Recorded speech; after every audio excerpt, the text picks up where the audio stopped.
इनके खिलाफ और दंगा फसाद कोई नहीं है कि अवाम अमन रखें, अवाम तो अमन रख रहे हैं। रहमान भाई जरा इसको सयाक व सबाक के साथ देखें प्लीज। एक्शन भी लेंगे। पीपल्स पार्टी की अपने इत्तेहादी जमात मुत्तहिदा कौमी मूवमेंट से बढ़ती हुई दूरियां वाज़ेह तौर पर देखी जा सकती हैं। दोनों इत्तेहादी जमातें बज़ाहिर तो एक दूसरे का साथ दे रही हैं, मगर अक्सर जुबान साथ छोड़ जाती है। ऐसा ही कुछ आज उस वक्त देखने में आया जब वफाकी वजीर दाखिला रहमान मलिक ने 9-0 का दौरा किया। रहमान मलिक के इस्तकबाल से मुतालिक खुद रहमान मलिक का कहना था कि इनके आने में ताखीर की वजह से मुत्तहिदा के रहनुमा इनका इंतजार करके वापस अंदर जा चुके थे। हालिया टारगेट किलिंग पर बात करते हुए रहमान मलिक ने कहा कि उन्होंने 2 साल में होने वाली टारगेट किलिंग का रिकॉर्ड निकाल कर तहकीकात करवाई हैं, जिसमें पीपल्स पार्टी और ANP के रहनुमाओं की हलाकत की तहकीकात भी शामिल हैं, जिस पर फारूक सत्तार ने अपने तहफ़्फ़ुज़ात का इजहार किया।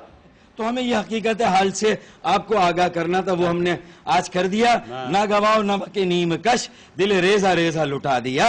जो बचे हैं संग समेट लो, तने दागदार जला दिया। सबे दुश्मना को खबर करो, मेरे दोस्तों को नवीद हो। वो जो रखते थे कर्ज जान पर, वो हिसाब आज चुका दिया। तो मैं समझता हूँ कि ये हमारी जिम्मेदारी थी। एक और मौके पर रहमान मलिक की जानिब से मिलकर काम करने के बयान पर फारूक सत्तार ने हुकूमत की जानिब से अहम फैसलों में शामिल न किए जाने की शिकायत कुछ इस तरह की। फैसलों में शरीक करें, पॉलिसी में शरीक करें तो बिल्कुल अमन की हम भी आपको जो है वो फिर हम आपको खुद एक्सपोज करके देंगे कि कौन लोग ये कर रहे हैं। हालिया खूनी होली में अब तक 40 अफराद हलाक हो चुके हैं और हुकूमत इस ताखीर से मुतहर्रिक हुई है।